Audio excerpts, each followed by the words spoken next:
Elders Digiblog May the 8th, 2020. This is the first time that the elders have gathered.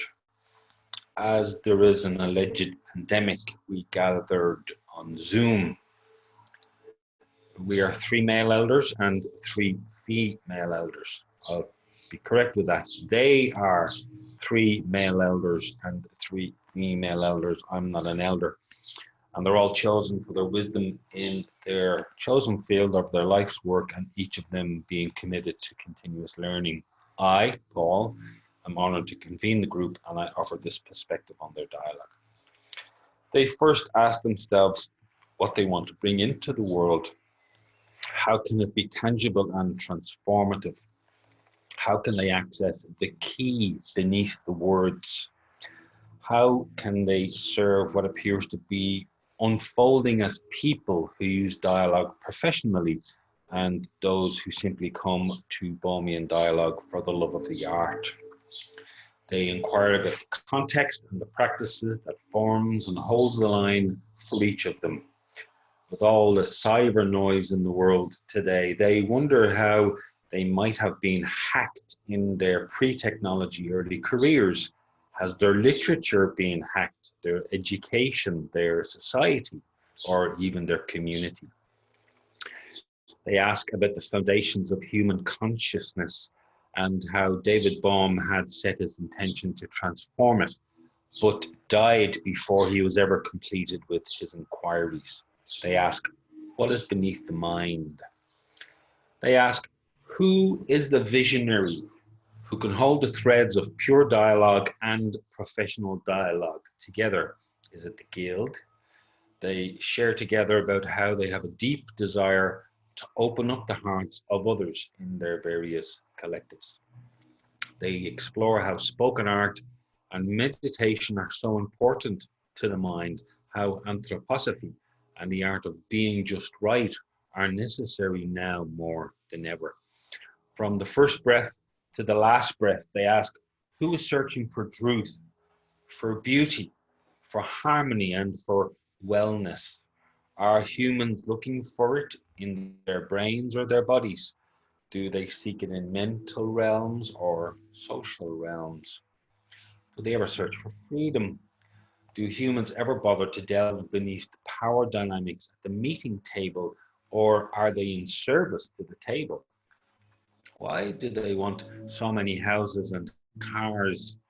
They seem to be in service to what they choose to care for, yet who and what is worthy of care these days?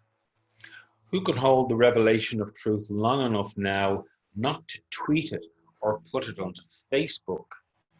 How many humans keep secrets that deteriorate into pathology? What is their free will? How do they discover the truth these days? Where are the guides that are not so hard as crystal, and where are the ones who are too rigid in the middle? At the age of 55, we are usually done with the rearing of children, and it may be time to think about our biography. But even those 55 years are a short season, and insight, wisdom, and courage are simply life choices which have been taken and sometimes squandered. Mostly the choices were little ones. Mostly they decided to place the decision aside for the moment and come back to it later when their purpose had still been revealed to them. Some of them are still waiting. The elders explore their common threads, their learning, their awareness, and they notice the impact of their words on each other. They speak about happiness in being able to contribute what they are here on earth to do. If we don't know where we're going, they say every road will get us there. They think about the subjects, and they are the subjects themselves. They wonder, will they dialogue about dialogue or actually dialogue? They ask about cohesion global and what that's all about. They ask again about the wisdom of dialogue, but mostly they reflect on the joy of it. They ask how the Guild of Ancient Dialogue perceives itself. They ask if it's about transformation, What value is there in the remote and ancient past if the present is a continuum? How do our roots help us travel, and how do our similarities help us to commune more than our differences? They ponder that we on this dialogue call are a very tiny fractal of the human species. They have the same conscious worries and all the others. They wonder how can the cow goddess and the earth goddess enter into modern folklore when so much media forgets our connections with Egypt, with Europe, and with India. What is the significance of truth, they ask? Is truth central? In ancient Irish times, the truth of the sovereign was called Fear Flahanan. It meant that the king was the steward of a cosmic order and that he was ruled by fate. If the crops failed or if there was woe in the kingdom, the king was personally responsible and was liable to be sacrificed. If they failed to uphold the order of the realm in stewardship to the wholeness of nature, they paid the highest price.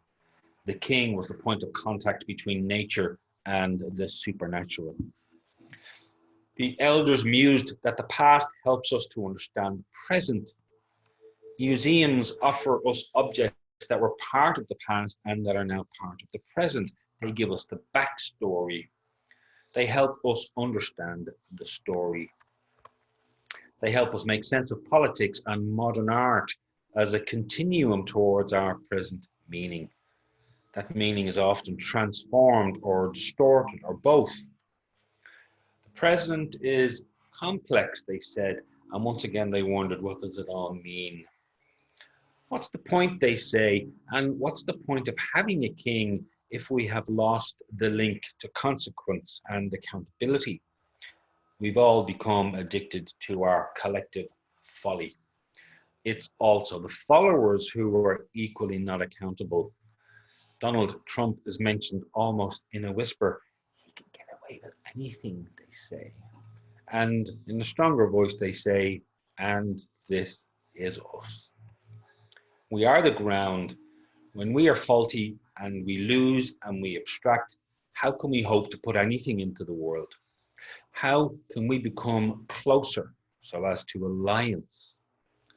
They remind themselves that the ancestors speak in the present and that the king only rules because sovereignty was granted by the feminine. The king represented the sun and the goddess represented the earth. The king married the territory, and we have examples of this in ancient writing from the king of Connacht as a pagan rite of passage.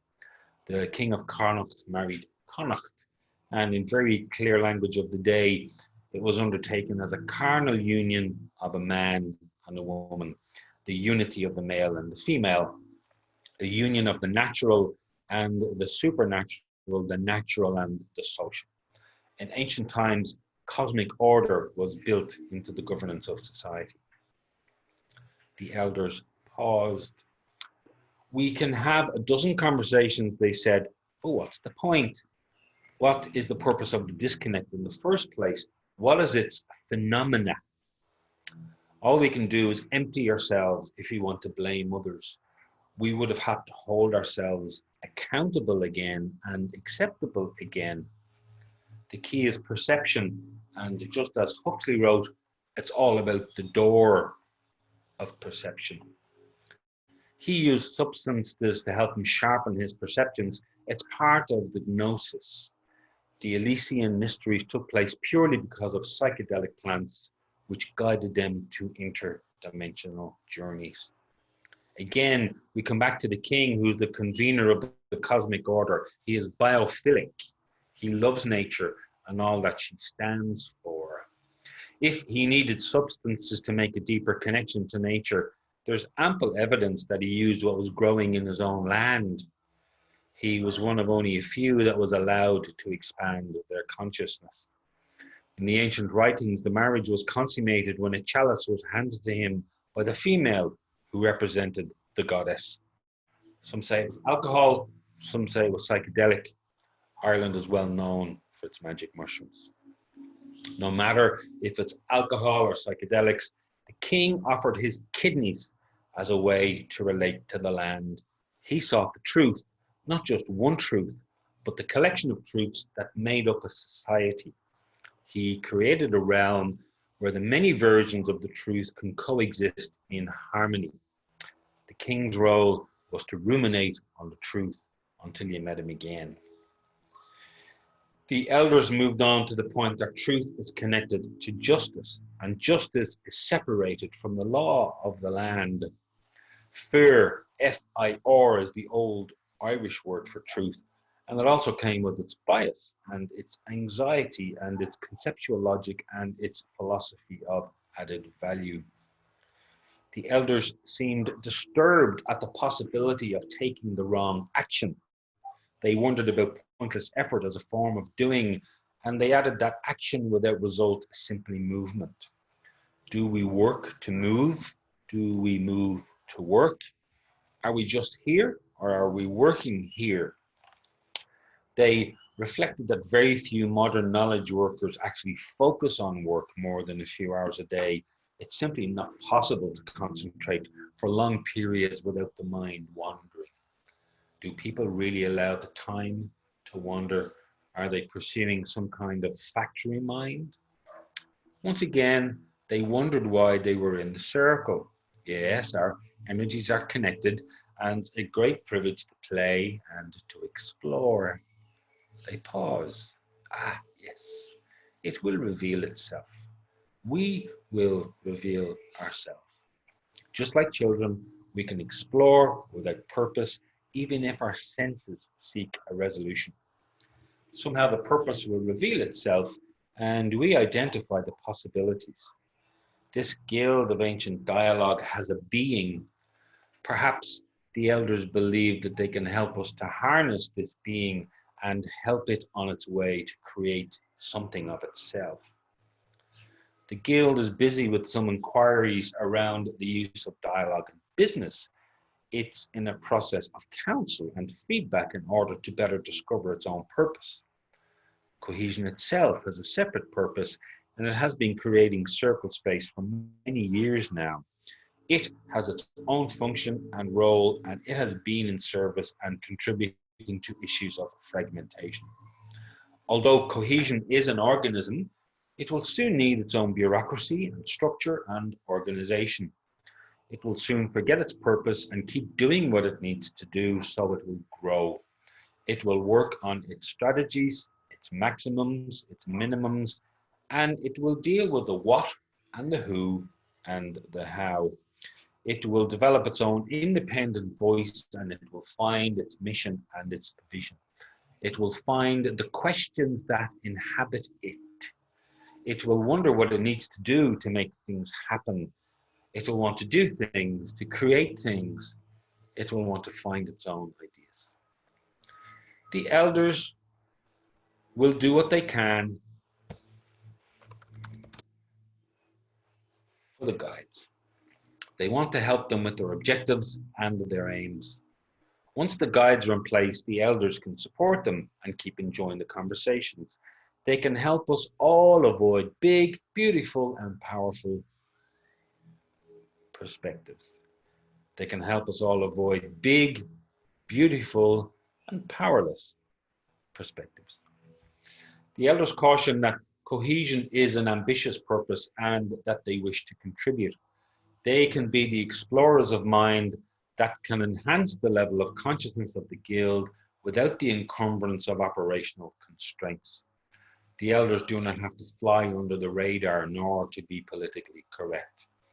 They realize the paradox that the connection is produced for most at the operational level, and when the business world so astray from its purpose at the moment, there is such a loss of connection, such a loss of space. There is very little mutual meaning in the world today, yet this dialogue space allows wisdom to arise. It brings awareness and consciousness because humans have such a need for connection. Perhaps the elders are being asked to be midwives to the wisdom and the knowledge that has already been born. Perhaps they can help the guild parent and master its own husbandry. Perhaps the elders can provide the kingly and queenly space for guides to retain their human relatedness. For how we relate creates our perceptions, and how we perceive creates our presence. Truth always has its context and it's a living thing. One thing can be true, and as soon as it changes, it can remain true. Such can be brought into the world with time and energy and in service to those who are here and to those who will come. Is this a family? Is it a tribe? There is a sense of being drawn to it. Cohesion is a mirror of nature, and nature is naughty and fragmented. Cohesion requires expansion and contraction. It's achieved by discovery and drawn by something which may not be named. It makes secrecy available and truth affirms it.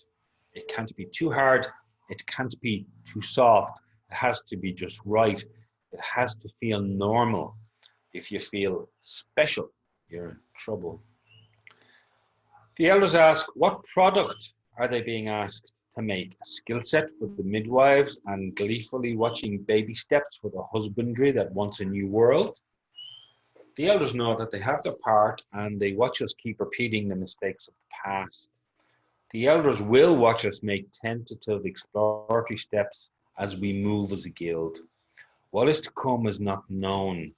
It is subtle. It's a newborn. The elders will treat it with tenderness and care. They don't know either. They just love us. How will the guild evolve? How will its being be? Can it be a surprise? Can it be surprised by itself? The elders are seeing something new emerging. We are not dropping our words aimlessly, and we're not dwelling on the past. If there was ever a moment, this is it. Elders' dialogue is different from Digilog. They ask if they're being too practical. They want to float in the sea. They have an impulse to ask about different spaces, and in the end, they decide that there's no point in making a point. They can contribute to so many initiatives. There's no rush. They do not have to get kicked out of the Garden of Eden. There are no sins, and all of the fruit is edible. In the doing, change happens, but they ask, can they look at it in a different way each time? Can they perceive something beyond their own conscious awareness? They realize that what they do needs clarity, and they are just being asked to be available in a way that they didn't expect. Instead, they are asked to be expectant. You will all miss the magic, they said. You're all too busy and muddled. Things don't change in the doing, they change in the subtlety. And they ask, can they entertain even for one moment to be unlimited so that the other can be heard? Excuse me. They point to the power of personal wisdom and the destructive forces that wish to destroy it. They speak of the tentativeness and humility that the guild needs in the face of such important work. We are no less dealing with a change in the function of consciousness itself, beyond our personal consciousness. It's not your content, they say. All that is secondary. You are the tools of something else, of the intuitive mind as a sacred gift rather than the logical mind, which is a faithful servant. Do not mix them up, they say. The societal challenge is not content, it's process, and it's individual as much as it is collective. That is the contradiction in the paradox. Which side of the fence is irrelevant when there's no fence? Our experiential knowing of yes and no can be on the opposite side, and when that happens, the beauty of the paradox disappears like a rainbow in the sun. How do we find a place within ourselves that's constantly moving? We can't be elders to anybody, they say. Who gives us the authority? Who gives us the blessing? Dialogue is the elder here, and the beholder is the domain. The wisdom of the elders are simply different ingredients that look like knowledge but really it's an empty pot of stones. We are all out of our nature these days, and all of our roads are much less traveled. The elders want to feed and nourish something, but would their conversations be safe in other containers? They ask how they can build an alchemical vessel as a crucible, and that's where the structure comes in. Abstractions can have the plane, but doing something practical requires a contextual framework with constraints and boundaries. The elders want to play freely and open up the boundaries into a wide open space where we can all float in the sea of consciousness. They want us to enjoy it and for it to be the key to our dialogues. They want us to experience our expertise, our virtuosity, and our rational mind. They want the guild to go beyond its rational mind, to go beyond its context into an open ended process where it is nudged into a larger content and a bigger context. Go into the higher order thinking, they say, and remain in the lower order education of the moment of doing it for yourself. They tell us not to teach the students to do things, but to think for themselves. Teach them to become independent of you. It's okay to feel alone and isolated and let down when they do it. All parents feel the same, yet it works. Rudolf Steiner reminds us that up to the age of 7, children learn through story. The elders stop. They are silent. They choose another subject. They think about the capacity to learn. They ask what information really is. They ask about the lack of comprehension in education and what's going on inside the lesson as being far more important than what's going on in the lesson. They think about the baggage, about the depression, about the stress of modern education. Students aren't really receiving, and teachers aren't really receiving what is in the moment. Does dialogue contain what's possible? Does it mimic nature? Do humans mimic the natural world? In their discovery, the elders ask us to follow what nature teaches us. The horse eats there in that field because it needs the salt. It's that simple if you know about salt. We are all too easily impulsed to do.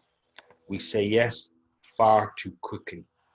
Necessity is the mother of invention, but what will be required in the now world is the inner impulse.